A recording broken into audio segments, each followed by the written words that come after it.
요점이 첫째, 모든 의학적으로 필요한 것은 그 비급여는 건강보험으로 편입한다. 그리고 그 안에는 한방과 치과 부분까지 포함해가지고 국민들의 부담이 획기적으로 줄어들 것이다. 그리고 두 번째로 박근혜 대통령께서 한다고 안 했던 그 3대 비급여, 이 선택치료비는 내년 18년부터 완전 폐지, 상급 병실료 문제는 완전히 일수하겠다.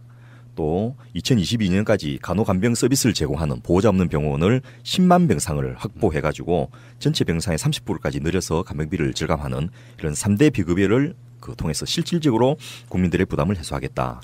요게 예. 지금 현재 한 300개 정도 병원에서 예. 한 2만 3천 병상 정도를 운영하고 있는데 예. 이게 지금 문제가 많아요. 제가 조사를 해보니까 지금 현재 어떤 문제가 있는가 하면 이게 지금 간호 인력이 모자라 가지고 예. 2만 3천 병상에 들어가 있는 그 환자들이 너무 불편해하는 거예요.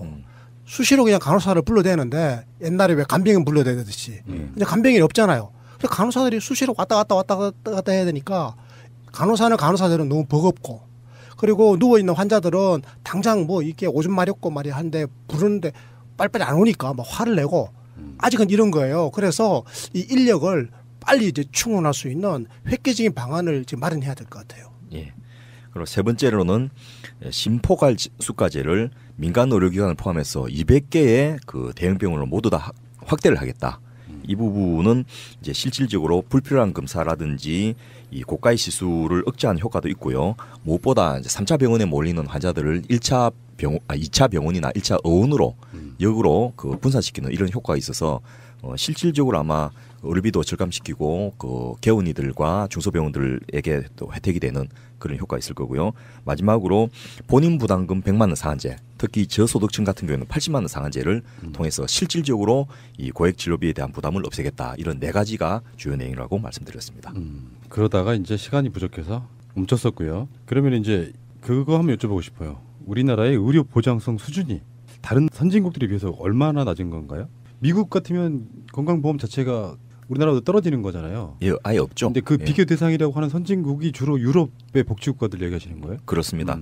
뭐 오바마 케어가 각광을 받지만은 그게 결국 이 민간 보험 회사들이 차별 없이 지금 5천만 명이 넘는 미국 국민들이 의료보험 하나도 없이 사니까 그 사람들을 보험 가입시켜 주라. 그 민간 보험 회사에서 보험 가입시켜주는 비용의 일부를 국가가 된다. 뭐 이런 정도의 내용밖에 안 되거든요. 그러니까 뭐 우리하고는 비교도 안 되는 저급한 내용이고요. 그리고 그게 오바마 케어에 대해서 잠깐만 이야기해도 되겠습니까? 그래서 미국은 기본적으로 전체 국민의 14% 정도 되는 사람이 노인이에요. 이 노인 65세 이상 노인과 장애인에 대해서는 우리나라의 국민건강보험처럼 공공보험을 갖고 있어요. 이거를 재원조달하기 위해서 미국에서 소득이 있는 모든 사람들은 자기 소득의 3%를 무조건 건강보험료로 내야 됩니다. 무조건 다 내야 돼요. 이거 안 될 수가 없는 게 강제로 그냥 다 뺏어가는 겁니다. 우리가 건강보험료 내듯이. 그래서 요것을 재원으로 해가지고 65세 이상 노인과 그리고 장애인들에 대해서는 의료보험을 하고 있는 거죠. 요걸 우리가 이제 메디케어라고 얘기해요. 메디케어. 그리고 아주 가난한 사람들을 위해서는 메디케이드라고 그래가지고 이게 지금 빈민의료보호제도를 하고 있는데 이게 원래 전체 인구의 한 14% 정도를 또 포괄했거든요. 그리고 그러면 나머지 인구는 어떻게 하느냐? 나머지 인구는 이제 군인이면 이제 군진 의료가 있으니까 군인이 아닌 대부분의 국민 그러니까 전체 인구의 한 70% 되거든요. 이 인구는 자기가 알아서 의료 보장을 해결해야 되니까 처음부터 다 민간 의료보험에 가입해야 돼요. 그런데 민간 의료보험에 돈이 없으면 가입 못 하잖아요. 이 가입 못 하는 사람들의 비중이 미국 전체 인구의 한 15% 정도 되는 거예요. 이게 몇 명인가 하면 이게 한 4,500만 명 내지 5천만 명 되는 거예요. 그래서 미국에서 오바마 대통령이 이 가슴 아픈 현실을 보고는 이 4,500만 명이 넘는 미국인들에게 의료보험증을 줘야 되겠구나. 그래서 공공의료보장제도를 도입하고 싶었는데 끝내 도입을 못했어요. 미국에는 민간보험회사가 한 1,300개가 있는데 이 중에 각 주마다 50개 주마다 1개 정도의 공공의료보험을 설립하려고 그랬는데 그걸 이제 반대해가지고 야당들이 반대해서 끝내 못해버린 거잖아요. 그래서 이제 오바마 케어라고 최종적으로 합의된 방안은 기존의 1,300개 민간의료보험 회사에 가입을 못하고 있는 4,500만 명 중에서 한 1,500만 명은 이게 미국 시민권자가 아니니까 빼고 3천만 명의 미국 시민권자를 무조건 강제로 다 가입시키게 하자라고 하는 거예요. 그래서 3천만 명 중에서 대충 한 2,500만 명 정도를 가입을 시켰어요. 어떻게 가입시켰느냐? 1,500만 명은 민간 의료보험에 가입을 강제로 하게 하고 한 1,000만 명 정도는 아까 제가 메디케이드라고 이야기했던 의료보호제도 있잖아요. 여기에다가 편입을 시킨 거예요. 그러니까 원래 메디케이드는 오바마 대통령이 임기를 시작할 때는 전체 인구의 14%에 불과했는데 이게 지금은 20%로 늘어나 버렸어요. 그러니까 미국은 전체 인구 100명 중에서 20명이 20%가 이게 무상 의료로 국가가 정부 재정으로 공짜로 치료해 줘야 되는 거예요. 의료보호 대상자. 그러니까 이 정부의 재정 부담이 엄청나겠죠. 그러니까 이게 지금 버티기가 어려운 그래서 정책이 트럼프가 계속 그거를 이제 없애려고 하는데 아직까지는 지금 안 되고 있는 거죠. 그래서 트럼프는 지금 이걸 좀 가볍게 하려고 하는 거예요, 지금. 그러니까 그거는 건강보험하고 다른 게 뭐냐면 거의 완전 무상 아니에요. 그렇죠. 그거는 네, 국가가 책임지는 겁니다. 의료보호 20%는. 그런데 이제 문제는 요 지금 아까 말씀드렸던 한 14% 되는 노인 의료보험하고 그다음에 가난한 사람 20%를 커버하는 요 지금 의료보호제도 그래서 메디케어와 메디케이드 요걸 합치면 전체 인구의 한 35%를 소화하는데 나머지 65% 인구에 대해서는 이게 이제 민간 의료보험 완전 시장의 원리가 작동하는 거죠.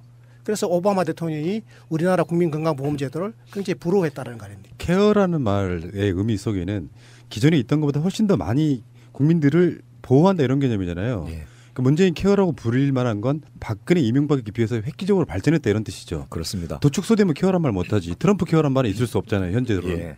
그렇게 해도 이 오바마 케어보다 일단 이제 현재의 한국 의료보험제도는 월등히 좋고요. 예. 거기다가 이제 문재인 케어로까지 발전하면 이제 거의 유럽 수준으로 가는데 유럽은 평균 보장률이 85 내지 90%라고 이제 알려져 있고요. 그러니까 의료에 대해서는 거의 자기 돈을 별로 안 낸다 이렇게 보시면 되고 그 의료만큼은 이제 국가가 거의 무상으로 제공하는 이런 것으로 생각하시면 되고 이 한국의 의료 패널 심층 분석 보고서라는 게 있습니다. 의료를 이용하는 분들에 대해서 실제로 그분들이 어떤 상태에 있는가를 분석해 봤더니 우리나라는 전체 가구의 77%가 민간 의료보험에 가입돼 있고 가구당 평균 4.8개 거의 5개의 이 민간 의료보험을 가입을 하고 있는 거죠. 그래서 월 평균 민간 보험료가 가구당 28만 8천 원. 거의 한 30만 가까운 돈을 내고 있는 거죠.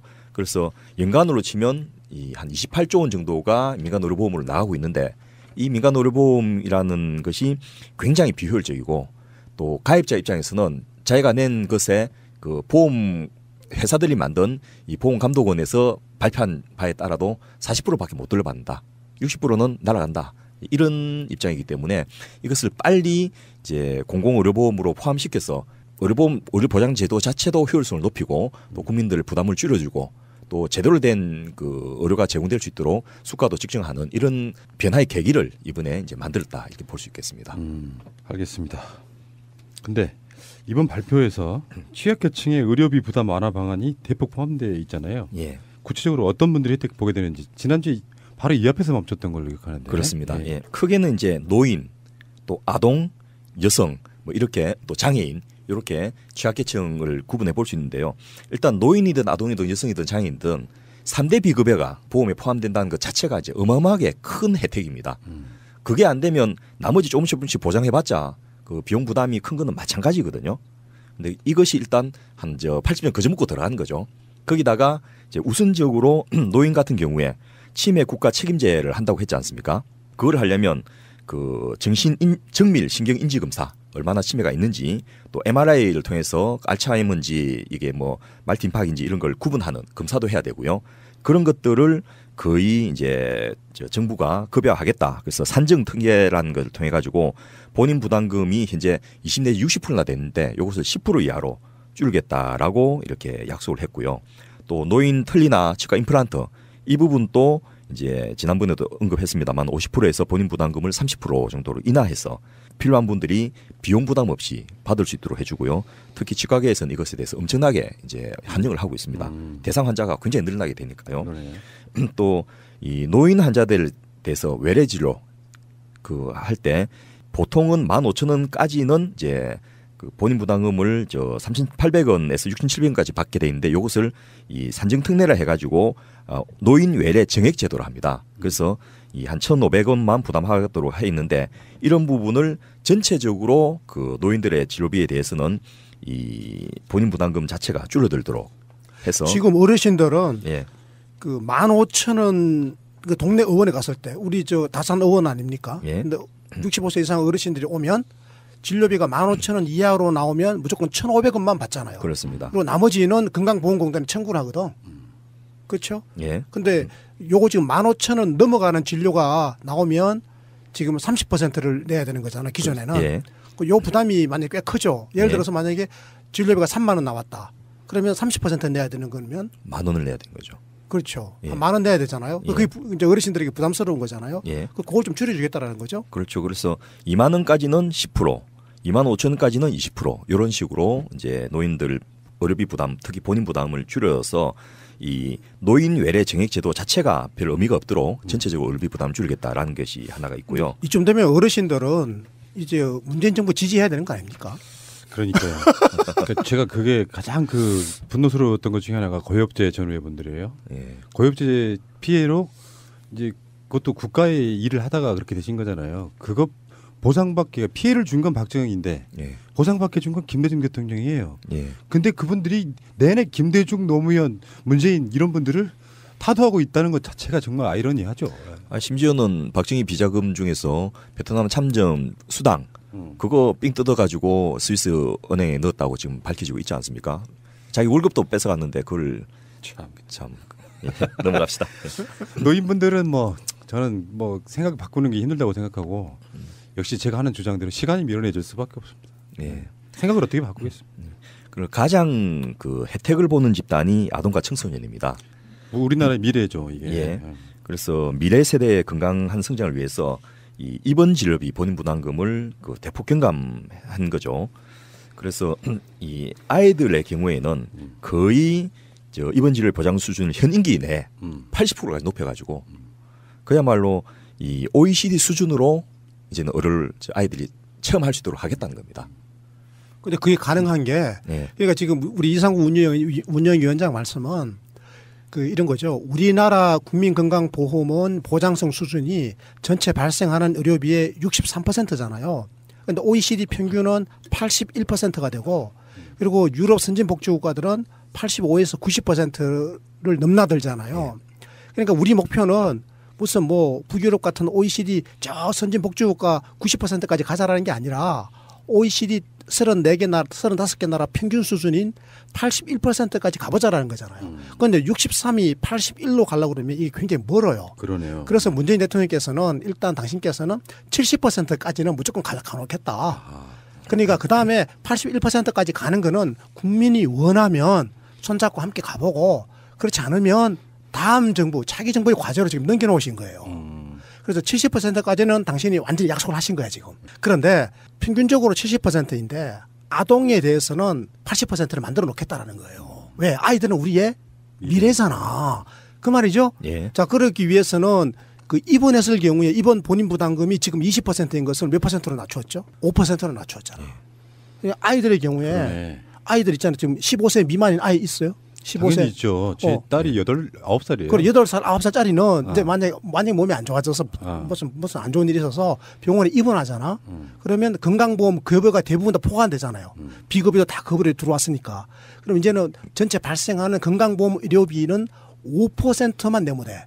만약에 100만 원 건강보험 진료비가 나오잖아. 그럼 5%면 얼마야? 5만 원. 5만 원만 내면 나오면 되는 거야, 이제. 그 또래를 키우고 있는 부모님들 입장에서는 정말 환영할 만한 이야기네요. 지금 30대, 40대 지금 특히 아이 엄마들 있잖아요. 아이 엄마들은 이 내용을 정확하게 아셔야 돼요. 이거 내년부터 적용되는데. 바로 내년 2018년부터. 그럼요. 그럼 이거 완전히 이제 이게 지금 이게 빵 터질 겁니다. 실제로 겪어보면 내 지난 이야기 하나 더 해도 되나? 내 경험적인 이야기인데. 내가 옛날에 가구를 책상 오피스텔에다가 책상을 넣으려고 책상 사러 갔다가 그 아주머니가 얼굴 표정이 굉장히 어두워요. 왜 그렇게 어둡습니까? 했더니 자기 남편이 아프다라는 거야. 그래서 나중에 그 다음에 책상을 가지러 갔는데 진료비를 내고는 깜짝 놀랐다는 거지.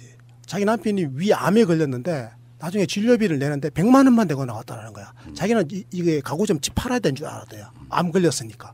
그래서 나중에 알고 보니까 이게 암에 대해서는 특례를 제공해가지고 본인 부담금을 10%만 하라 그랬다는 거야. 그 당시에는 그랬거든. 지금은 5%만 부담하는 거예요. 암 환자는. 그러니까 그 제가 한 겁니다. 그랬더니 너무 고맙다고. 내가 건강보험공단에서 연구원장 하고 있는 명함을 줬었거든. 아하. 너무 고맙다고. 그래서 그 조그마한 의자를 하나 공짜로.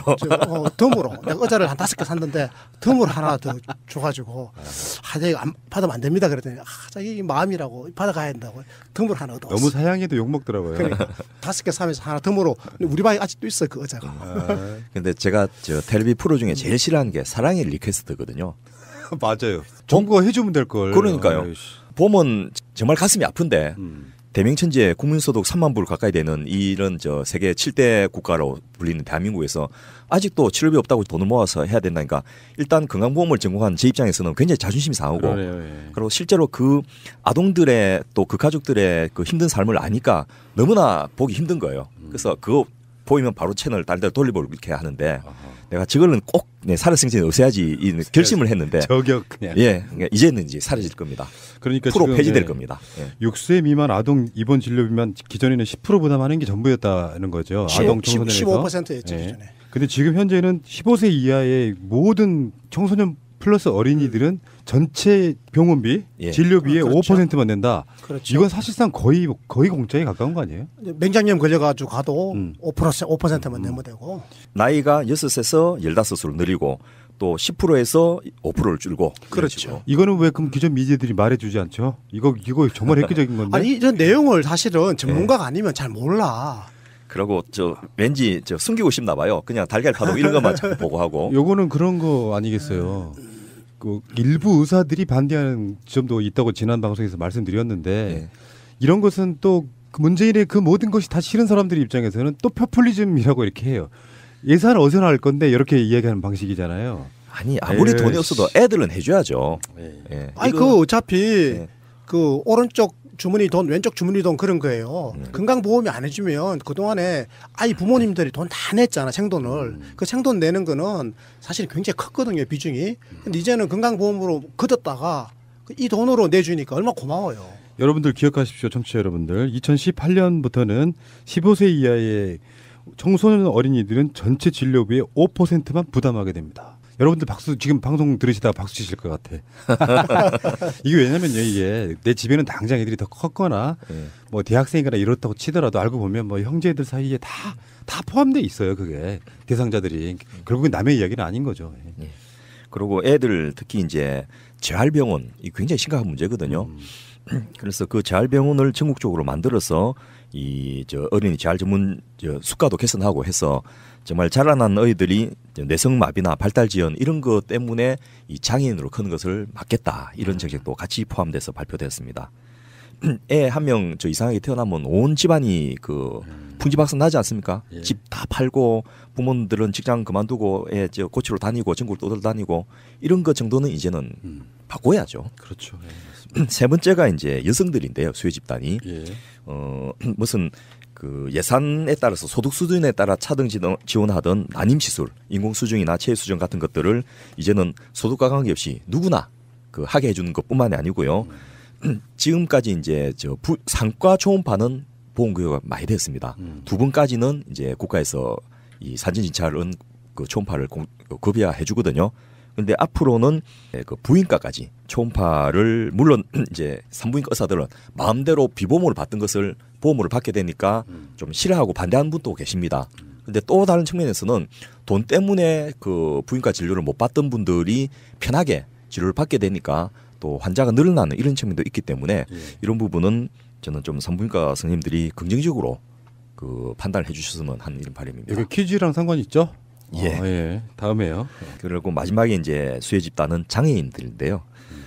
여러분 아시는 대로 장애인들은 실제로 그 장애로 인한 추가 비용들이 굉장히 많습니다. 그리고 아파도 병원에서 잘 치료를 받기 어렵거든요. 일단 병원으로 가기가 힘들고 가서 또 치료받기도 힘들고 예를 들면 치과도 그 내성마비가 있는 장애인들은 치료받으려면 굉장히 그 공이 많이 들고 인력이 많이 투입돼야 되는데 이런 부분에 대해서 장애인들은 이제 보조기 급여를 확대해주고 수가로 또 시각장애인 같은 경우에 기준 금액도 인상해가지고 적극적으로 본인 부담을 완화해주고 또 이 욕창 예방 방석을 지체장애인들에게만 적용되는 것을 이 내병변 장애까지 확대하고 이렇게 작지만은 당사자한테는 굉장히 큰 것들 이런 정책들을 세세하게 많이 적용시켰고 이런 걸 통해서 장애인들의 삶도 상당히 좀 개선되지 않겠나 이런 희망을 가져봅니다. 그러니까 다시 한번 또 정리를 한번 하자면 미용 목적의 성형 정도를 제외한 그 모든 것들은 다 국가가 케어하겠다는 거고요. 네. 그 중에서도 지금 현재 말씀하신 아동, 청소년, 여성, 장애인 그리고 노인 이 네 분야에 대해서는 훨씬 더 케어의 어떤 수준이 높아지는 거죠. 그렇습니다. 일단 그렇게 정리하면 그러니까 되겠죠. 보장성 확대뿐만 아니고 추가로 더 많은 것을 해주는 이런 것을 이해하시면 될 것 같습니다. 그러니까 무엇이 그러니까 우선순위가 무엇인지를 정확히 지금 알고 계시는 것 같은 생각이 들어요. 일단 사회적 약자들을 먼저 배려하겠다 이런 거네요. 예. 뭐 이거 갖고 저 보편적 복지로 다 똑같이 해야지 하는 이런 이야기 한 사람은 이제 없겠죠? 그 말을 하려면 예산이 이제 또 이야기가 나올 예. 건데 그러니까 그 방향성이 그거 먼저 하고 나머지 분들도 점점 확대해 나가겠다 그거잖아요. 그런데 그 아까 첫 번째 그러니까 이 문재인 케어라고 이제 언론에서 명명을 했는데 이 내용이 크게 보면 두 개의 범주로 돼 있거든요. 하나의 범주는 의학적 비급여의 전면적 급여화고 또 하나가 바로 아까 방금 언급하신 이 사회적 약자라고 불리는 취약계층, 취약계층에 대한 보장성의 확충이거든요. 그런데 이게 후자가 이게 취약계층에게 주로 타겟을 맞춘 추가적인 보장성의 확대라고 한다면 전자는 보편주의입니다. 전자, 다시 말해서 비급여의 전면적 급여라고 하는 것은 부자든 가난한 사람이든 그렇죠. 누구든 간에 모든 국민에게 다 해당되는 거예요. 그러니까 3대 비급여 폐지되는 거 이 혜택 누구라도 다 누리는 거고 그리고 뭐 MRI가 척추 MRI가 그동안에 건강보험 안 되던 거 이제 내년부터 이게 건강보험 되거든요. 이런 거는 부자든 가난한 사람이든 다 해당되는 거란 말이죠. 보편주의 원칙이죠. 정책을 보면은 사람에 대한 애정이 있는 정권은 뭔가 이렇게 방향성이 눈에 보이면 아 이건 사람을 정말 국민을 보호하려고 하는구나가 느껴지는 게 있고 마지못해서 왜 짜맞추기식으로 딱 하나 던져주는 것과는 완전히 다른 개념이라 이런 이야기죠. 그런 거죠. 아까 제가 그 두 가지 이야기를 했잖아요. 이번에 문재인 케어에서. 그러니까 비급여의 전면적 급여화라고 하는 거에는 이게 기본적으로 보편주의를 적용한 거예요. 그런데 보편주의를 적용해 놓더라도 일부 국민들은 취약하기 때문에 이게 접근성에 장애가 있는 거예요. 그러니까 아동이라든지 여성 그리고 노인 그리고 가난한 사람 이런 사람들은 더 많은 필요가 있는데 상대적으로 이용을 하자니 경제적 장벽이 있는 거예요. 그래서 이분들의 경제적 장벽을 낮추어 주기 위해서 이렇게 특별하게 추가적 혜택을 주는 거 아니겠습니까? 그래서 이거는 우리가 뭐 선별주의다 이렇게 말하면 안 돼요. 그런데 다음 질문 한번 드려볼게요. 건강보험의 보장성 강화 정책이 성공하려면 의료 전달 체계 등의 공급 체계가 정비되어야 한다고 전에 말씀하신 것 같은데 이번에 그런 내용도 포함되어 있습니까? 근데 이 내용이 일단 좀 굉장히 복잡하고 어렵습니다. 그리고 이번 발표에서도 그까지 포함시키면 정말 이게 하루 종일 해야 될 정도로 양이 많아서 간단하게 언급만 했는데요. 큰 원칙만 좀 보면 저희가 방향을 좀 알 수 있을 것 같습니다. 그리고 진보 진영 내에서도 공급체계 개편이 필요하다 이런 이야기는 하지만은 이번에 그게 빠졌다고 해서 비판을 안 하는 이유가 하겠다는 의지를 이제 대통령께서 공약집에 분명히 밝히고 있기 때문에 그런 기대를 하는데요. 첫째는 동네 의원과 대형 병원이 서로 경쟁하지 않고 각자의 역할을 잘 할 수 있도록 하겠다. 예를 들면서 앞서 말씀드렸듯이 200개 대형 병원에 그 심포괄 수가제를 적용하겠다. 이것만으로도 불필요하게 대학병원에 가는 이런 부분이 상당히 줄어들거든요. 감기 환자 한 명을 동네 의원에서 보면 본인 부담금 포함해서 12,000원, 15,000원이면 되는데 이 4차 그 상급 종합병원에서 보면 이게 58,000원까지 되는 거예요. 똑같은 질환에 똑같은 중증도인데 그럴 바에야 동네 의원 수가를 2배로 높여주고 아예 이 상급병원을 안 가게 하는 것이 국가로서 훨씬 더 이득이거든요. 그게 국민의 입장에서도 대학병원 가지고 하루 종일 기다렸다가 잠깐 5분 진료받고 오는 것보다는 동네 병원에서 큰 소리를 치면서 제대로 충분히 진료받고 치료받는 게 훨씬 더 편리하지 않습니까? 바로 그런 식으로 방향을 바꾸겠다는 겁니다. 특히 1차 의료기관과 지역 거점 병원을 육성해가지고 이 부분을 지원하겠다 이런 입장도 있고요. 이 보호자 없는 병원, 간호간병 포괄 서비스 이야기하는데 거기에 간호사를 못 구하는 이유가 결국 이제 급여 수준을 제대로 대우를 못 해주니까 또 일이 아직도 힘드니까 못 구하는데 그것을 이번에 비정규직 정규직화라든지 최저임금 인상이라든지 여러 가지를 통해 가지고 이게 정상화되고 또 그것이 수가로도 반영되면 거기에 사람들이 충분히 올 거라는 거죠. 간호사가 모자라는 게 아니거든요. 30몇만 번이 넘어가는 간호 면허가 있는데 액팅 간호사가 9만 몇천 명밖에 안 되니까 실제로 장롱 면허가 20만 명이 놀고 있는 거예요. 그분들이 일을 안 하는 게 아니고 일을 못 하는 거거든요. 그분들이 일을 할 수 있도록 여건을 만들어주면 충분히 지금 현재 인력들을 고용해가지고 이 서비스를 높일 수 있다. 이런 의미에서 이 국가의 급여 확대가 서비스 질의 개선으로 또 의료 시스템의 어떤 효율성 증가로 갈 수 있도록 하겠다라는 부분을 원칙으로 밝히고 있고 앞으로 이 부분은 굉장히 세세하게 계속해서 좀 개편이 돼 나가야 될 부분이 아닌가. 근데 적어도 수가 체계를 국가가 틀어주고 이 의료 전달 체계를 정상화한다. 이런 큰 원칙이라는 측면에서 이 민간 의료가 80 내지 90%인 우리나라에서 이 개편의 어떤 인시티브를 좀 가질 수 있는 그런 전개가 되지 않겠나 싶습니다. 그러니까 문재인 대통령 스타일이 그거잖아요. 최대한 할 수 있는 것만 한다 이렇게 보시면 될 텐데. 그래서 부족한 건 부족하다고 화를 내. 그거는 저는 나쁘지 않다고 생각해요. 예. 점점 그 방향으로 가야 될 테니까. 예. 근데 반대하던 놈들이 그런 식으로 공격하는 논리도 있어요. 맞습니다. 그것도 이해가 안 되는 측면이고. 자, 그러면은 민주주의 모든 정치에 있어서는 사실은 그 방향성이 국민을 위한이잖아요. 국민을 위한. 예. 근데 국민을 위한 게 조금만 나오면은 특정 어떤 정치 세력들은 꼭 그걸 포퓰리즘이라고 표현하잖아요. 예. 그거 그렇게 보는 그 시각들에 대해서 어떻게 보십니까? 좀 성토 좀 해주십시오. 적어도 자유한국당이 포퓰리즘 정책이라고 이야기하고 또 바른정당이 유토피아적 발상이라고 이야기했는데 이 두 정당은 그럴 자격이 없죠. 우선은 이들 정당들이 자기들이 선거 때 중부당 중복지 하겠다고 했지 않습니까? 자기들도 해놓고. 그래놓고 중부당 중복지에 겨우 반쯤 가는 건데 그걸 갖고서 포퓰리즘이니 뭐 유토피아니 이렇게 하면 이 말이 안 되는 이야기죠. 왜 우리도 방송에서 대선 전에는 그거 이야기했잖아요. 이러이러한 복지 정책은 말이야. 자유한국당 빼고 바른정당, 국민의당, 예. 정의당, 민주당 다 하기로 했으니까 무리 없이 통과될 거야. 웬걸 아니에요 보니까. 근데 자유한국당은 안 한다 그랬으니까 빼줘야 되겠어요. 빼줄까요? 근데 자유한국당에 이제 우리가 문제로 삼을 수 있는 거는 친서민 정당이라고 홍준표가 이야기했잖아. 자기가 서민 출신이라고. 아니 이번에 왜 혁신위원회 방안이 나왔는데 뭐 4대 강령에 그 중에 하나가 친서민 정당이야. 그럼 뭐 친서민이라고 그러면서 사실 이번에 문재인 케어의 핵심적인 내용이 뭔데 이게 완전하게 친서민이잖아요. 서민을 주먹으로 친. 아, 친서민이에요. 친서민. 서민을 치는. 에이, 참. 그렇다면 제가 할 말이 없습니다. 그런데 이제 진짜 그 서민 이름을 입에 올리려면 그렇죠. 이거 반대하면 안 되죠. 그리고 유럽의 대부분 나라, 멕시코라든지 또 터키 같은 나라가 있어서 이제 보장률이 떨어지는데 유럽의 대부분은 85 내지 90%라고 했지 않습니까? 그런 나라에서 이미 다 하고 있는데 그게 유토피아라면 그분들이 생각하는 유토피아는 너무 좀 수준이 낮은 게 아닌가 싶어요. 거기가 유토피아네 그럼. 예. 맞잖아요. 자. 에휴, 이거를 이제 반대라 그러고요. 예.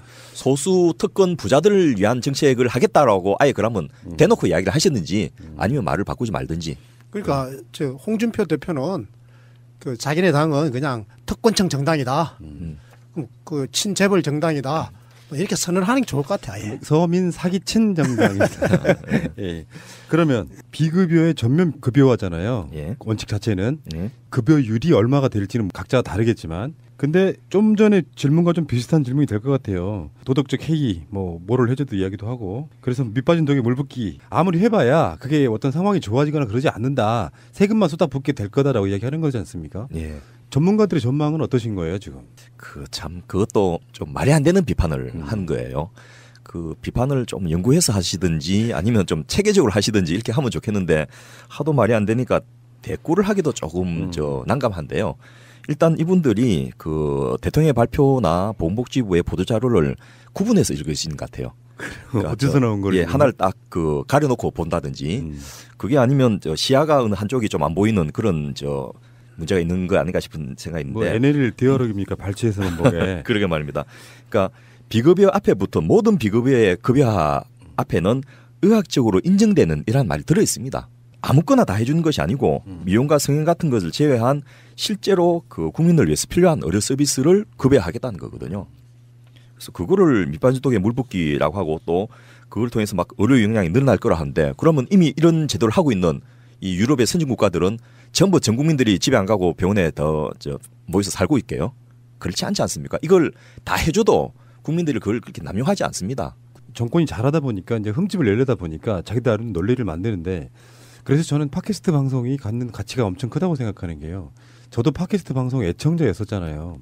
그러면서 시각들이 엄청 많이 바뀌었던 게 예를 들면 건강보험공단만 해도 막 흑자 남긴다고 하는데 정부 기관에 이런 것들이 왜 흑자를 남겨야 될 이유가 뭐가 있느냐. 그렇죠. 그 쏟아 부어야 된다고 말하는 거하고 좀 그런 유사한 논리인데 이 사람들이 지금 예를 들어서 5년 뒤에 건보료 폭탄 부메랑으로 돌아온다 이렇게 비판했단 말이에요. 국민의당 본인들 말로는 민주 진보 개혁 세력의 적자가 되고 싶어한다 이런 사기를 치고 계시는 분들 예. 이용호 정책위 의장 예. 이런 이야기 할 수 있는 거예요. 김대중 대통령의 뜻과도 완전히 배치되는 거 아닐까요? 말 나온 김에 아예 이제 우리가 정확하게 재원 대책이 부실하다고 하는데 과연 부실한지를 한번 따져보았으면 좋겠는데요. 이분들이 부실하다라고 이야기는 하지만은 부실의 근거를 대지를 못하고 있어요. 그러니까 일단 문재인 대통령은 지난 10년간의 그 평균 보험료 인상률인 3.2%를 인상하겠다라고 이제 약속을 했고요. 그와 동시에 임기 말까지 보장률을 70% 높이겠다 이렇게 약속을 했습니다. 그러면 이제 3.2%를 가지고 지금까지는 사실 10년 동안 보장률이 하나도 높아지지 않았는데 똑같은 3.2%를 어떻게 70%로 높일 수 있느냐 이런 의문이 생기지 않습니까? 그게 이제 어떤 맹점인데요. 지금까지는 아무것도 안 하면서 그냥 비급여가 늘어나는 것을 방치하면서 높였으니까 그게 금액이 보험료를 인상하고 또 건강보험 재정이 늘어나도 국민의 입장에서는 본인 부담이 똑같이 늘어나는 이런 상황이었거든요. 이제 전면적인 급여를 하면서 비급여가 급여로 싹 들어오면 그 가격 통제가 되지 않습니까? 그리고 불필요한 의료 이용을 안 해도 되게 되거든요. 아하. 그래서 늘어나는 3.2%가 이제 실수요 증가로 전환될 수 있는 거죠. 예를 들면 해마다 2%씩만 인상하면 그게 임기 말에는 이제 70%까지 되는 거거든요. 아하. 그리고 두 번째로 그럼 나머지 1.2% 가지고 늘어난 급여, 비급여 부분을 포함시키는 것이 가능하냐? 요 부분인데요.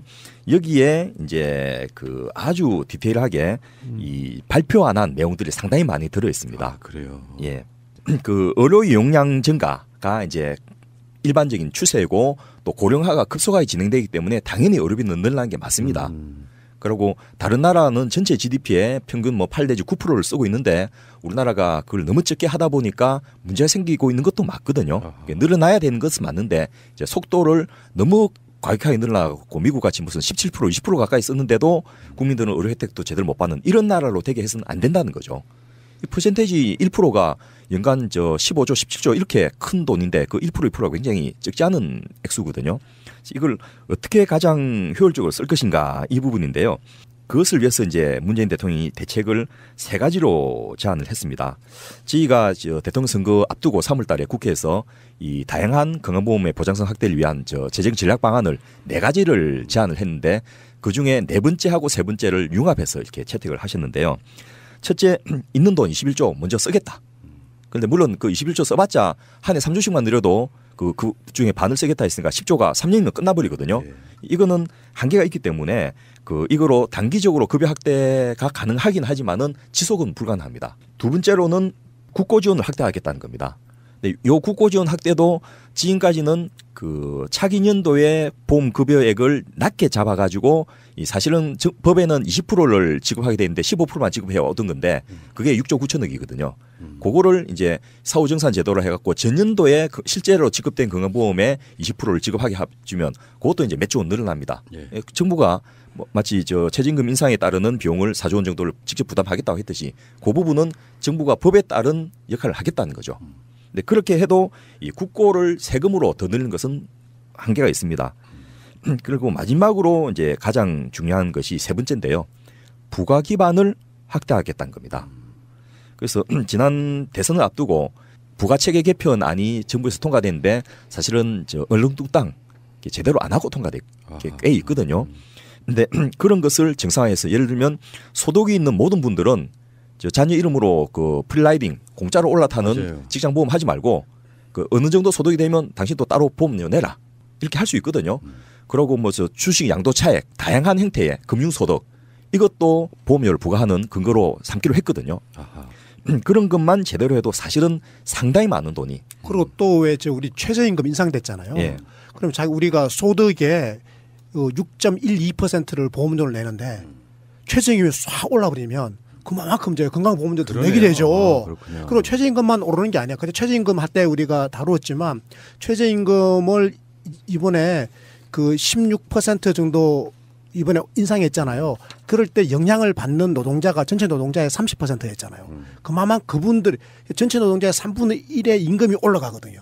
그 임금이 상승하는 만큼 저절로 건강보험료를 더 내게 되는 거예요. 그리고 또 최저임금뿐만 아니라 최저임금이 올라가게 되면 바로 그 위에 있던 그 생활임금도 올라가잖아요. 그렇기 때문에 더 많은 노동자들의 그렇군요. 임금이 올라가기 때문에 건강보험료 수입이 늘어나거든요. 그게 이제 어떻게 보면 또 소득주도 성장론과 굉장히 맥이 닿아 있네요. 그렇습니다. 근데 지금 두 분 말씀하시다가 문득 그 생각이 들었어요. 계속해서 이렇게 비용이 증가한다고 하는데 우리가 생각지 못한 게 하나 있을 것 같아요. 제 예를 한번 들어볼게요. 언젠가부터 몸이 안 좋아지기 시작했어요. 근데 그 당시 제가 정말 안 좋았을 때라서 병원비 걱정 때문에 병원을 못 갔어요. 예. 사실 건강보험도 그때는 제대로 못 내고 있었고 그게 지금 내가 병원에 가면은 건강보험에서 보장해 주는 게 있는지 없는지도 모르는 상태라서 겁나서 못 가는 거예요. 병이라는 게 알려주면 그 병이 치료해야 되니까 그냥 가만히 있었던 거죠. 예. 그런데 누구나 다 병원의 접근성이 좋아지면 분명히 사람들은 더 건강해질 것이고 병원을 이용하는 비율이 더 줄어들 거라고 봐요. 궁극적으로는. 그렇습니다. 그렇지 않아요? 실제로 말이죠. 북유럽 국가들은 우리나라 국민들이 외래 방문하는 횟수의 3분의 1만 연간 방문합니다. 자 보십시오. 우리나라 국민들은 연간 의료기관을 몇 번 방문하는 거면 16번. 국민 1인당 16번 갑니다. 우리 권 PD도 지난 1년 동안에 의료기관 16번 무조건 방문했습니다. 안 갔다고요? 안 갔으면 아마 어머니께서 24번을 가신 겁니다. 국민으로 평균을 내면 1인당 연간 16번 병원을 방문했습니다. 자, 그리고 1인당, 우리 국민 1인당 그 14일을 입원을 했습니다.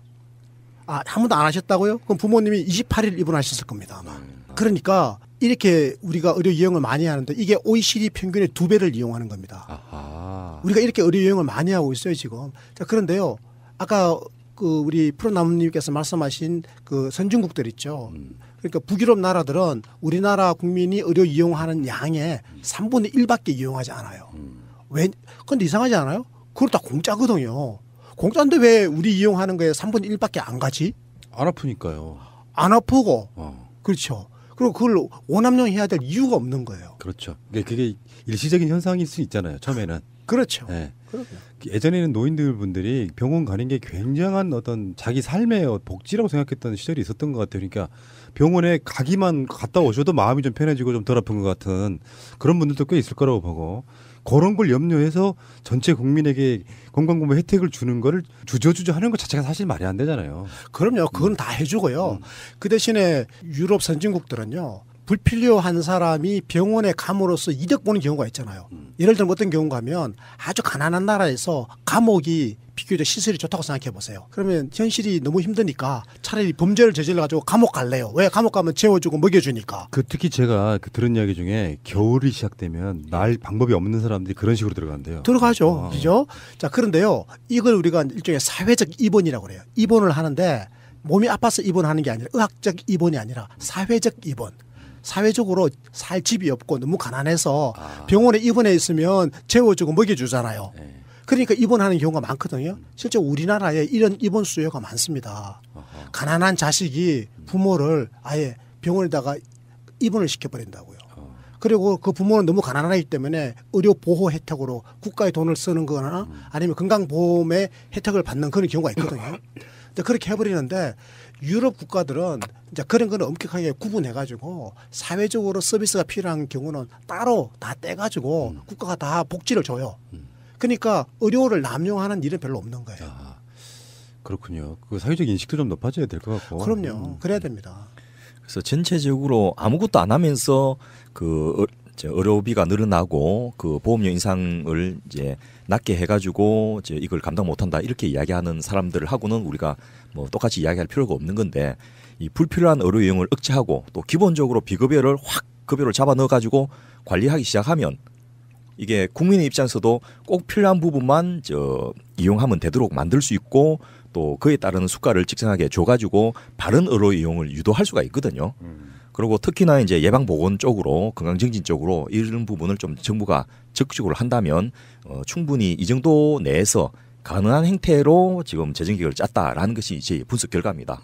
처음에는 저희가 그 보험료 인상을 꽤 많이 하는 것으로 제안을 했는데 딱 발표하는 거 보고 이 자료 받아보고는 이거 갖고 안 되는데 하고는 이제 고민을 많이 해서 밤새 이제 분석을 하고 이 행간을 읽고 이렇게 했더니 이게 되는구나. 실질적으로 적어도 문재인 정부 하에서 70% 하는 것은 되겠구나.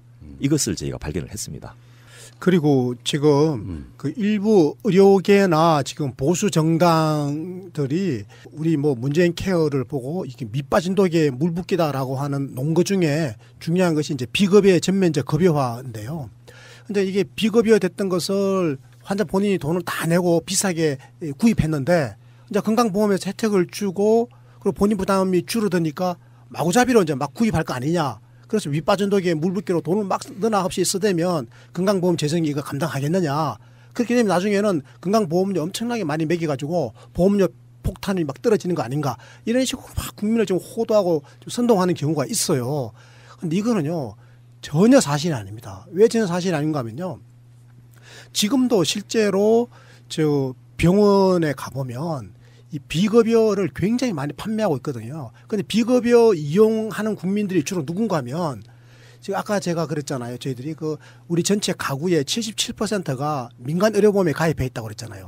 이 민간 의료보험에 가입해 있는 사람들은 지금 비급여 진료비의 80%를 민간 보험으로부터 보상을 받아요. 그러니까 100만 원짜리 비급여를 구입하면 20만 원을 내면 되는 거고 만약에 10만 원짜리 비급여를 구입하면 2만 원만 본인이 내면 되는 거니까 이미 건강보험이 혜택 주는 것보다 민간보험이 이미 혜택 주는 게 더 많이 돼 있는 거예요. 그래서 이미 지금 우리 대한민국에서는 아까 제가 말씀드린 것처럼 OECD 평균의 2배나 되는 외래 입원 의료 이용이 지금 남용되고 있는 거거든요. 이거를 바로잡기 위해서는 오히려 민간보험 대신에 건강보험이 딱 틀을 잡아가지고 전부 다 건강보험 틀 속으로 밀어 넣어가지고 이 속에서 합리적으로 관리를 하는 게 훨씬 더 합리적인 거고 그렇게 되었을 때 정상적인 이게 의료 시스템도 구축되고 그리고 건강보험 급여를 중심으로 해가지고 제대로 국민을 건강을 돌보는 의사들에게 제대로 된 의료 수가를 인정해 주는 이런 메커니즘이 확립된다 이렇게 보는 거죠. 이 정책이 시행되면 국민 개별로 얼마만큼 혜택이 있을 것인가를 보면 우리가 건강보험 보장률 62%에서 70% 높아진다 했지 않습니까? 그러면 그동안은 38%를 자기가 냈는데 그 38% 중에 이제 17% 예, 18% 정도 17%라니까. 예, 37% 63이었어요. 63이니까 그 중에서 18% 정도가 감소한다는 겁니다. 예, 그러면 그 지금 1년에 평균 한 50만 4천 원 냈는데 요것을 평균적으로 41만 6천 원. 그러니까 이 고액 의료비가 나온 분들이 있기 때문에 일반 국민의 체감보다는 훨씬 좀 금액이 많이 나오는데 어쨌든 그렇게 줄어들고 비급여 의료비 부담은 현재 연간 13조 5천억에서 4조 8천억 5조 원 이하로 이제 줄어들게 되는 거죠. 문재인 대통령의 음모가 있네요. 그렇습니다. 뭐냐면은 국민을 건강하게 해가지고 나중에 세금 더 걷겠다고 열심히 일하게 해서. 예. 그리고 이 건강보험 한월 정책뿐만 아니고 최저임금 인상 정책이라든지 비정규직의 정규직화 정책이라든지 이게 서로 간에 상호 엮여져 가지고 같이 시너지를 내게 그렇게 아주 종합적으로 그래서 하고 있습니다. 국민을 일시키려고 일자리 만들고 있구나. 그러니까 건강하게 만들어서 일자리 엄청 일시켜서 일자리 만들어가지고 일시키고 그리고 세금 더 거듭고 건강보험료 더 거들려고. 예. 건강한 노예론. 예. 자, 그게 소득 주도 성장이구나. 그렇죠. 그리고 그 노예는 많이 놀아야지 소비를 많이 하기 때문에 나라라고 하는 게 예. 만약 이런 문재인 기회가 나왔을 때 정파적으로 아까 말했던 뭐 포퓰리즘이네 뭐 파라다이스네 뭐 이렇게 이야기하는 거 말고 제대로 된 정치인들이라면 진지하게 접근해서 예. 저는 야당의 역할은 그거라 아니에요. 보수당인 건 떠나가지고 야당의 역할은 문재인 케어 이쪽 케어가 더 부족해 이렇게 찍어주는 게 저는 맞다고 생각해요. 그렇습니다. 보수당이든 뭐 예. 진보를 떠나가지고 근데 뭐 하는 짓거리예요. 국민한테 뭐 혜택을 주는데 결국에는 뻔히 보이는 꼼수는 이렇게 되면 부자들이 세금을 더 낼까봐 이거 아니에요. 사실은 결국 그 이야기고 민간보험 회사들 손해날까봐 그 이야기거든요. 네, 너무들 하시네. 알겠습니다. 그러면은 뭐 뻔한 이야기일 수도 있는데 결론을 한번 지어볼까요? 이 문재인 케어 건강보험 보장성 강화 정책 이렇게 이제 수식을 한다면 이것이 성공해야 되는 이유가 무엇일까요? 마지막으로 한 말씀 해주십시오. 단순하게 국민들의 의료비 부담을 줄이겠다. 이것만이 아니라는 거죠. 하나는 국민들의 그 민간보험료 부담까지를 줄여가지고 가처분 소득을 늘려주겠다. 그래서 정말 국민들이 그 편하게 돈을 쓸 수 있도록 해서 내수를 살리겠다라는 경제정책인 측면이 있고요. 또 하나는 중장기적으로 어차피 우리나라는 의료비가 늘어날 수밖에 없습니다. 노인 인구가 많아지고 또 의료 역량이 그 점점 이제 고급화되면서 늘어날 수밖에 없는데 같은 돈을 쓰더라도 이번 기회에 그야말로 시스템을 효율화해서 제대로 된 이 보건의료 체계를 만들어내고 더 이상 민간보험이 국민들의 건강을 인질로 사로잡지 못하도록 제대로 된 그 의료 시스템을 구축하겠다. 이런 의미로 이 건강보험 보장성 강화 정책은 무조건 성공해야 된다. 이렇게 저는 생각을 합니다. 저는 민간의료보험 중에서 특히 실손보험 있잖아요. 실손형 민간의료보험은 사실은 이게 없어야 돼요. 이게 궁극적으로는 이제 없어져야 되고 그리고 보험회사들도 실손형 민간의료보험 상품이라고 하는 이 국민건강보험을 대체하려고 하고 또 국민건강보험과 경쟁관계에 있는 역할이 같은 이런 보험보다는 국민건강보험이 지금 해주고 있지를 않는 분야가 많거든요. 예를 들어가지고 지금 이런 거죠. 국민건강보험은 아파서 한 달 동안 입원해가지고 일을 못한 사람 그 사람의 소득을 대체해 주진 않거든요. 국민건강보험이 상병 급여 같은 거는 주지 않잖아요. 그래서 이런 거는 이제 민간의료보험이 당분간 그런 일을 할 수밖에 없거든요. 그래서 그런 식으로 민간의료보험 역할을 좀 제대로 찾아가야 되고 제가 볼 때 지금 우리 국민들은 민간의료보험 때문에 엄청나게 많은 돈을 내고 있단 말이죠. 건강보험에는 가구당 한 달에 한 10만 원 정도를 내면서 민간의료보험에는 가구당 지금 28만 8천 원이나 내고 있잖아요. 그렇죠? 이걸 지금 배보다 배꼽이 3배가 더 큰 거예요. 이건 정말 비정상이잖아요. 예. 이런 비정상을 바로잡는 거 저는 이런 비정상도 일종의 저는 적폐라고 생각해요. 궁극적으로 이런 거를 이제 바로잡겠다라고 하는 이제 이 대통령의 의지가 있기 때문에 저는 뭐 단계적으로 교정되지 않겠나 싶습니다. 그러니까 그 민간 의료 보험의 혜택을 받는 사람들은 사실 상관이 없는데 안 받는 사람들이 너무 많은 돈을 거기다가 쏟아붓고 있다는 뜻이잖아요. 그러니까 민간의료보험 혜택을 받는 사람들도 마찬가지로 이게 비효율적이라는 거예요. 건강보험의 경우에는 내가 내는 거에 2배를 사실 돌려받아요. 왜냐하면 내 고용주도 내고 국가도 내주니까. 그러네요. 예. 그런데 민간의료보험은 내가 내는 거에 사실은 절반밖에 못 돌려받아요. 왜? 민간보험회사가 반을 이렇게 관리 운영비로 쓰고 이윤으로 가져가니까. 아, 알겠습니다. 그러니까 이게 국민에게 어느 게 이득인지는 이미 자명하잖아요. 그 뭐 누가 그런 얘기 하더라고요. 그 새누리당, 자유한국당 그 불의의 반대는 결국엔 삼성생명 먹여 살려주는 그런 반대다. 그거 말고는 합리적인 의심이 가능한 게 없습니다. 이렇게까지 불합리한 제도를 계속 온전시키겠다는 게. 자, 알겠습니다. 좋은 방송이었고요. 가슴이 뻥 뚫리는 시간이었어요. 우리는 뭐 정치권에서 또 뭐 여러 가지 이야기가 나오지만 이만큼 소중한 게 있을까요? 국가가 할 수 있는 일 중에. 예. 기본이 바로 쓴 나라. 이게 바로 의료가 보장된 나라죠. 나라다운 나라죠. 예. 전쟁 안 나게 하고 사람들이 건강하게 잘 살게 하고 일자리에서 돈 벌게 하고 그게 나라라고 생각이 드는데요. 예. 그런 이야기를 하고 있는 방송이기 때문에 우리는 이게 파라다이스입니다. 체게바라가 꿈꾸던 나라죠. 북유럽 같은 OECD 저 선진 복지국가 90%까지 가자라는 게 아니라 OECD 34개 나라, 35개 나라 평균 수준인 81%까지 가보자라는 거잖아요. 그런데 63이 81로 가려고 그러면 이게 굉장히 멀어요. 그러네요. 그래서 문재인 대통령께서는 일단 당신께서는 70%까지는 무조건 가놓겠다.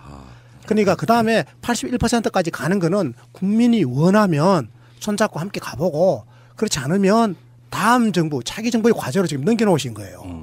그래서 70%까지는 당신이 완전히 약속을 하신 거야 지금. 그런데 평균적으로 70%인데 아동에 대해서는 80%를 만들어 놓겠다라는 거예요. 왜? 아이들은 우리의 미래잖아. 그 말이죠. 예. 자, 그러기 위해서는 그 입원했을 경우에 입원 본인 부담금이 지금 20%인 것을 몇 %로 낮추었죠? 5%로 낮추었잖아. 예. 아이들의 경우에 그러네. 아이들 있잖아요. 지금 15세 미만인 아이 있어요? 15세. 당연히 있죠. 제 딸이 9살이에요. 그리고 8살, 9살짜리는 이제 만약에 몸이 안 좋아져서 무슨 안 좋은 일이 있어서 병원에 입원하잖아. 그러면 건강보험 급여가 대부분 다 포함되잖아요. 비급여도 다 급여로 들어왔으니까. 그럼 이제는 전체 발생하는 건강보험 의료비는 5%만 내면 돼.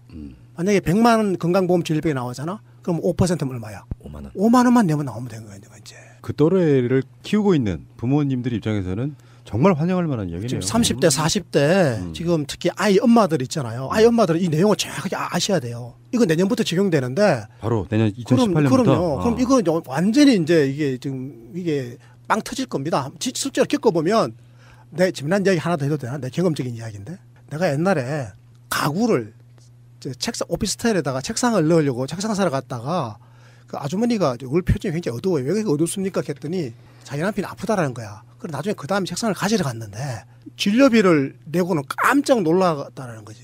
자기 남편이 위암에 걸렸는데 나중에 진료비를 내는데 100만 원만 내고 나왔다라는 거야. 자기는 이게 가구 좀 집 팔아야 되는 줄 알았대요. 암 걸렸으니까.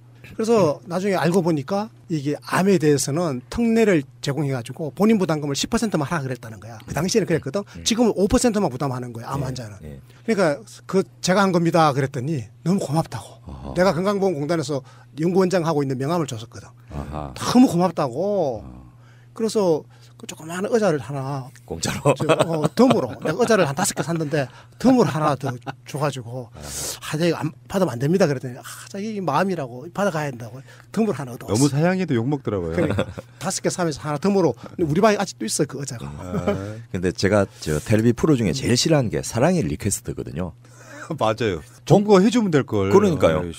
보면 정말 가슴이 아픈데 음. 대명천지에 국민소득 3만 불 가까이 되는 이런 저 세계 7대 국가로 불리는 대한민국에서 아직도 치료비 없다고 돈을 모아서 해야 된다니까 일단 건강보험을 전공한 제 입장에서는 굉장히 자존심이 상하고 그러네요. 예. 그리고 실제로 그 아동들의 또 그 가족들의 그 힘든 삶을 아니까 너무나 보기 힘든 거. 재원 조달하기 위해서 미국에서 소득이 있는 모든 사람들은 자기 소득의 3%를 무조건 건강보험료로 내야 됩니다.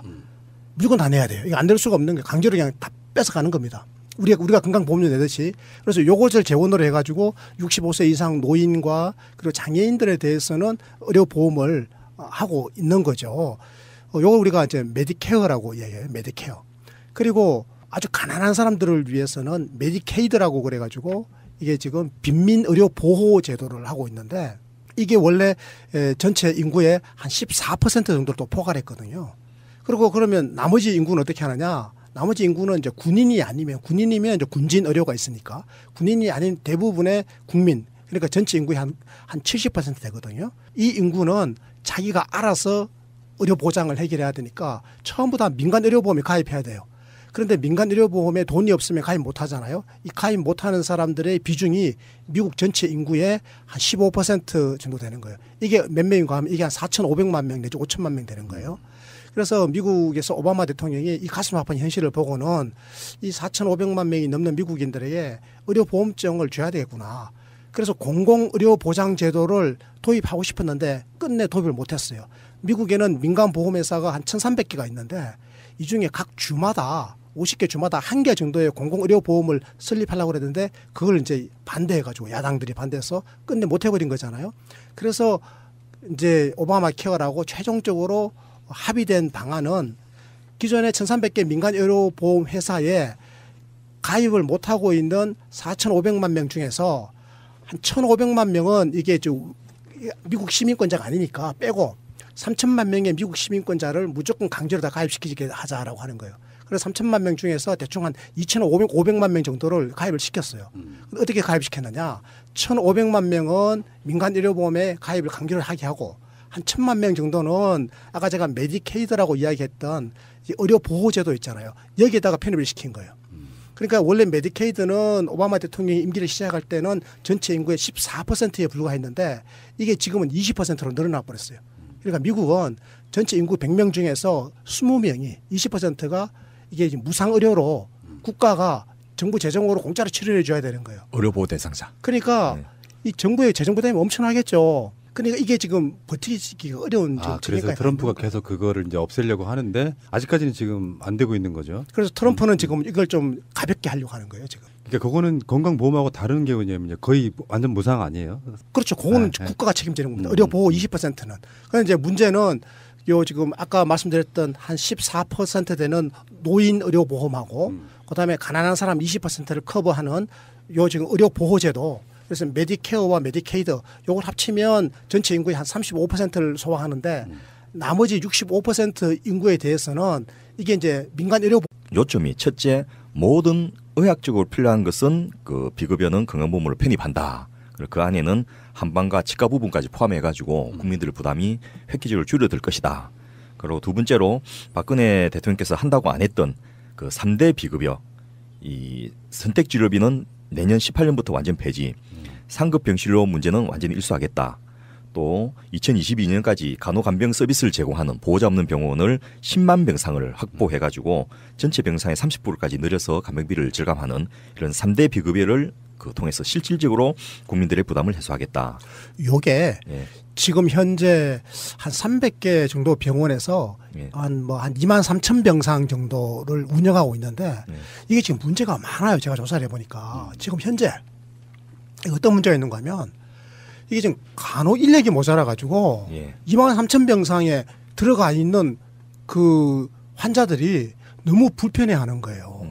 수시로 그냥 간호사를 불러대는데 옛날에 왜 간병인 불러대듯이 이제 간병인이 없잖아요. 그래서 간호사들이 수시로 왔다 갔다 해야 되니까 간호사들은 너무 버겁고 그리고 누워 있는 환자들은 당장 뭐 이게 오줌 마렵고 말이야 한데 부르는데 빨리빨리 안 오니까 막 화를 내고 아직은 이런 거예요. 그래서 이 인력을 빨리 이제 충원할 수 있는 획기적인 방안을 지금 마련해야 될 것 같아요. 예. 그리고 세 번째로는 심포갈 수가제를 민간 의료기관을 포함해서 200개의 그 대형병원을 모두 다 확대를 하겠다.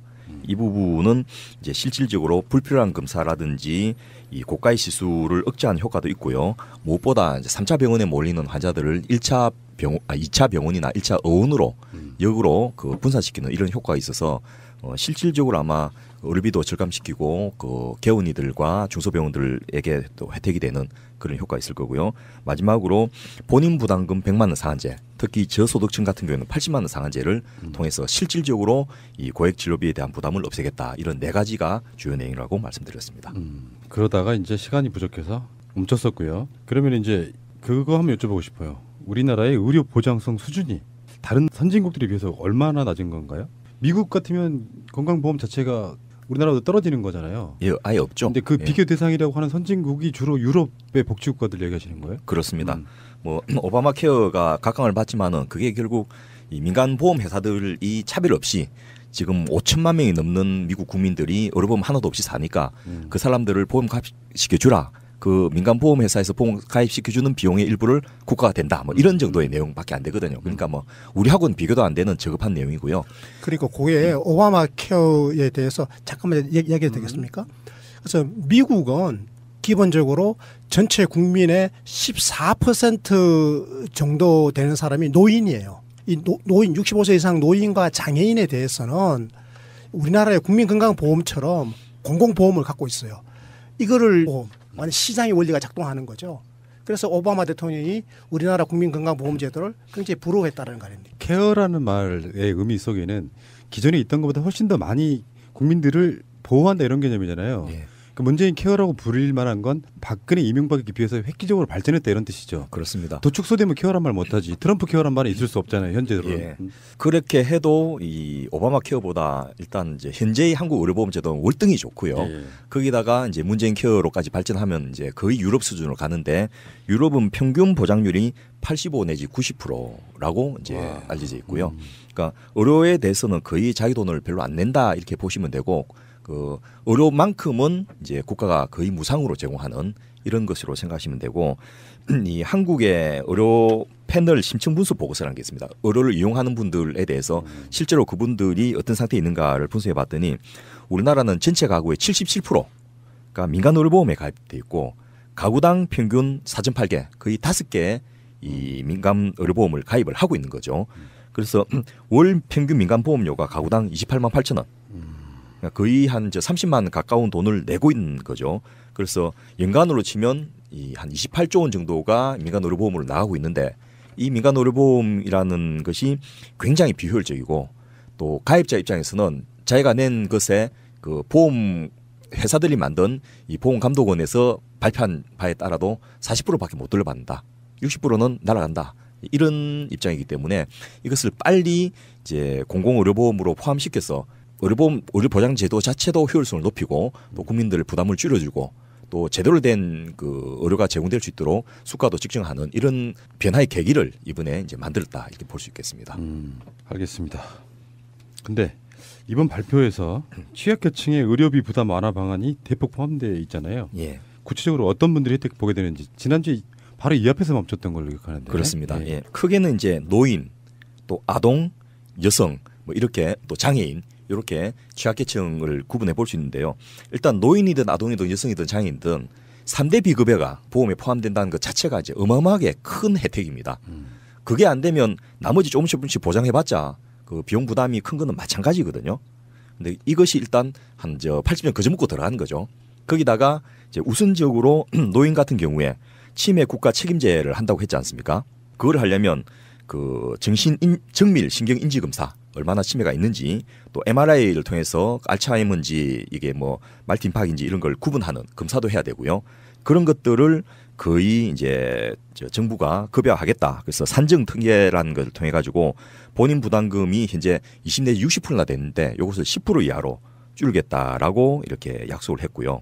또 노인 틀니나 치과 임플란트 이 부분도 이제 지난번에도 언급했습니다만 50%에서 본인 부담금을 30% 정도로 인하해서 필요한 분들이 비용 부담 없이 받을 수 있도록 해주고요. 특히 치과계에서는 이것에 대해서 엄청나게 이제 환영을 하고 있습니다. 대상 환자가 굉장히 늘어나게 되니까요. 또 이 노인 환자들 대해서 외래 진료 그 할 때 보통은 15,000원까지는 이제 그 본인 부담금을 3,800원에서 6,700원까지 받게 돼 있는데 이것을 이 산정 특례라 해가지고 노인 외래 정액 제도로 합니다. 그래서 이 한 1,500원만 부담하도록 해 있는데 이런 부분을 전체적으로 그 노인들의 진료비에 대해서는 이 본인 부담금 자체가 줄어들도록 해서 지금 어르신들은 예. 그 15,000원 그 동네 의원에 갔을 때 우리 다산 의원 아닙니까? 예. 근데 65세 이상 어르신들이 오면 진료비가 15,000원 이하로 나오면 무조건 1,500원만 받잖아요. 그렇습니다. 그리고 나머지는 건강보험공단에 청구를 하거든. 그렇죠? 예. 근데 요거 지금 15,000원 넘어가는 진료가 나오면 지금 30%를 내야 되는 거잖아요. 기존에는. 예. 요 부담이 만약에 꽤 크죠. 예를 예. 들어서 만약에 진료비가 3만 원 나왔다. 그러면 30% 내야 되는 거면 10,000원을 내야 되는 거죠. 그렇죠. 예. 한 10,000원 내야 되잖아요. 예. 그게 이제 어르신들에게 부담스러운 거잖아요. 예. 그걸 좀 줄여주겠다라는 거죠. 그렇죠. 그래서 2만 원까지는 10%, 2만 5천 원까지는 20% 이런 식으로 이제 노인들 의료비 부담, 특히 본인 부담을 줄여서 이 노인 외래 정액 제도 자체가 별 의미가 없도록 전체적으로 의료비 부담을 줄이겠다라는 것이 하나가 있고요. 이쯤 되면 어르신들은 이제 문재인 정부 지지해야 되는 거 아닙니까? 그러니까요. 그러니까 제가 그게 가장 그 분노스러웠던 것 중에 하나가 고엽제 전후회분들이에요. 예. 고엽제 피해로 이제 그것도 국가의 일을 하다가 그렇게 되신 거잖아요. 그거 보상받기가 피해를 준 건 박정희인데 예. 보상받게 준 건 김대중 대통령이에요. 예. 근데 그분들이 내내 김대중, 노무현, 문재인 이런 분들을 타도하고 있다는 것 자체가 정말 아이러니하죠. 심지어는 박정희 비자금 중에서 베트남 참전 수당 그거 삥 뜯어가지고 스위스 은행에 넣었다고 지금 밝혀지고 있지 않습니까? 자기 월급도 뺏어갔는데 그걸 참 예, 넘어갑시다. 노인분들은 뭐 저는 뭐 생각 바꾸는 게 힘들다고 생각하고 역시 제가 하는 주장대로 시간이 밀어내줄 수밖에 없습니다. 예. 생각을 어떻게 바꾸겠습니까? 그리고 가장 그 혜택을 보는 집단이 아동과 청소년입니다. 뭐 우리나라의 미래죠 이게. 예. 그래서 미래 세대의 건강한 성장을 위해서 이 입원 진료비 본인 부담금을 그 대폭 경감한 거죠. 그래서 이 아이들의 경우에는 거의 입원 진료 보장 수준을 현 임기 내에 80%까지 높여가지고 그야말로 이 OECD 수준으로 이제는 의료를 아이들이 체험할 수 있도록 하겠다는 겁니다. 근데 그게 가능한 게 예. 그러니까 지금 우리 이상구 운영위원장 말씀은 그 이런 거죠. 우리나라 국민건강보험은 보장성 수준이 전체 발생하는 의료비의 63%잖아요. 그런데 OECD 평균은 81%가 되고 그리고 유럽 선진복지국가들은 85에서 90%를 넘나들잖아요. 그러니까 우리 목표는 무슨 뭐